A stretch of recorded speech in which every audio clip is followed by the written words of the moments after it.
Bars with 3 arrested just this evening.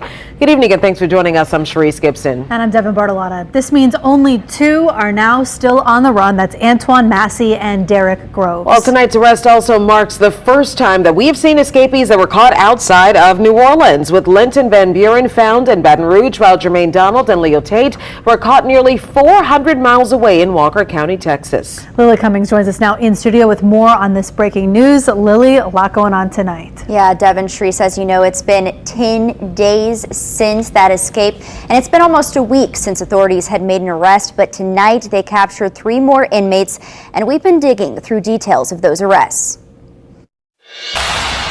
Around 6 Monday evening, the 6th arrest was made about 80 miles up the road. Linton Van Buren was arrested by Baton Rouge police. Police say they received an anonymous tip and found Van Buren sitting on a bench near a department store.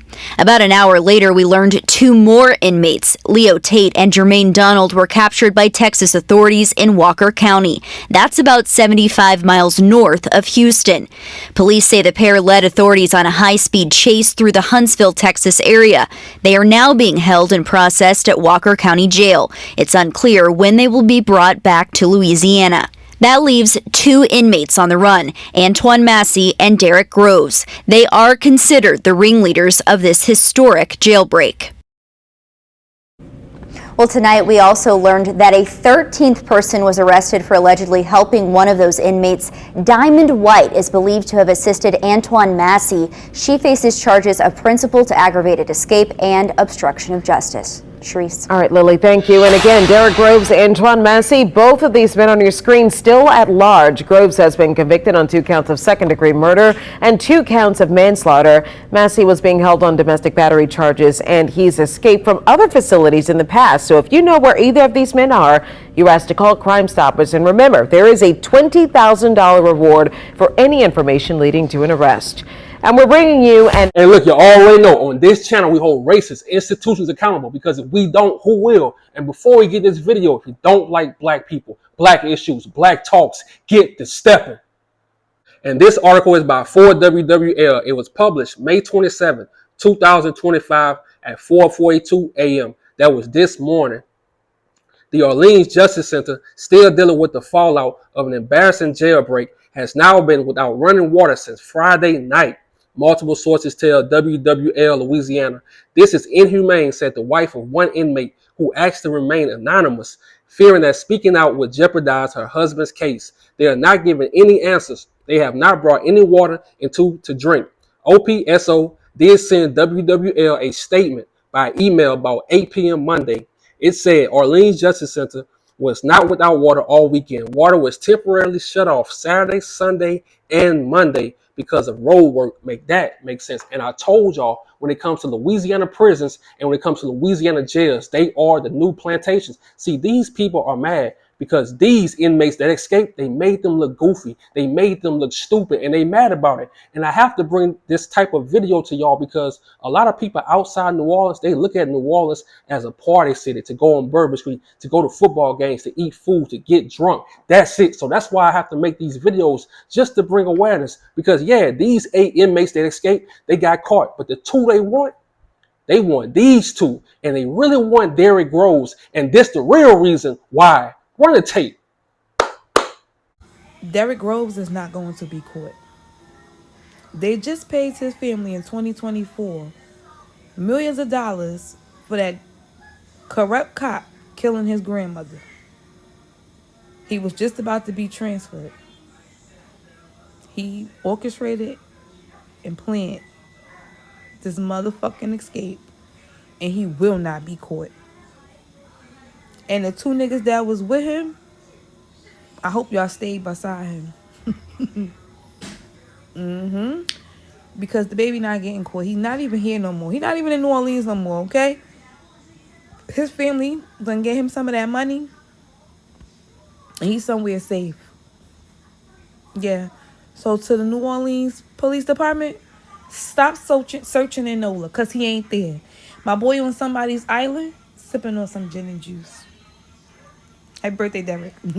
Make that make sense. And when it comes to me, I love doing my own research. I don't love just posting a video and taking their word for it. No, I love going back to the past and doing my own research and connecting the dots because this shit gets crazy. Check this out. And this article is by NOLA.com. It was published April 25th, 2018. The city of New Orleans will pay a settlement of $1.5 million to the children of Kim Groves, the Ninth Ward woman who was murdered on the order of notoriously crooked cop after she filed a complaint against him in 1994, officials said Wednesday. The agreement, whose terms were not made public by Mayor Mitch Landrieu when he announced it last week, calls for the money to be paid to the Groves family over 4 years. It ends what City Attorney Rebecca Dees called a dark and shameful chapter in our city's history. Groves' execution-style murder was perhaps the most shocking example of the police department's dysfunction in 1994, a year that also saw an unprecedented 421 murders in New Orleans. She had filed a civil rights complaint against Officer Lynn Davis after she watched him beat a young man named Nathan Norwood. Make that make sense. And I'm always telling y'all this. Sometimes in life, you have to sit back, shut up, and use your common sense. Why you think the CIA put crack and heroin in our community? Why you think the CIA put these type of crooked cops in our community? And people think a lot has changed. No, nothing has changed. The only thing they know how to do is hide it better. The only thing they know how to do is stay on code better. They will not tell on each other. And you have to go back and think about this. During Hurricane Katrina, you had NOPD officers murdering black people on purpose. I told y'all the game is cold 4 times. They had to take Derrick Groves to trial 4 times just to convict him because they framed him. And the reason why they did all of this is because that $1.5 million they had to pay to the Groves family. And you have to think about this when you think about New Orleans cops and PDs, the jail workers, all of them. When they get off from work, they got to do gig work. They got to drive Uber. They got to drive Lyft. They got to do Instacart. They got to get on TikTok and make dumb videos. They got to dance just to make extra money. So how you think they felt when they had to pay the Groves family $1.5 million? They felt played as hell. Tell me I'm lying. The lawsuit was filed on behalf of Groves' children, Jasmine, Stephanie, and Corey. All 3 were juveniles when the suit was filed in 1995. Norwood was also listed as a plaintiff. Groves' grandmother and father was also included at one time, but they have since died. Corey Groves told the court he had been reduced to near homelessness and that one of his sisters had resorted to pawning items to stay afloat in the years after their mother's death. Make that make sense. And I have to be honest, $1.5 million is not enough. This one was only 32 years old, and not just anybody. A cop took her life. And you telling me all y'all can do is pay her family $1.5 million over 4 years? That's not enough. Tell me I'm lying. And I have to say this before I go. I hope they never find Derrick Groves. I hope he runs so far. I hope he in Mexico. I hope he in another country. Like she said, I hope he's in the island because he saw his chance and he went for it. Free that boy. I'm out.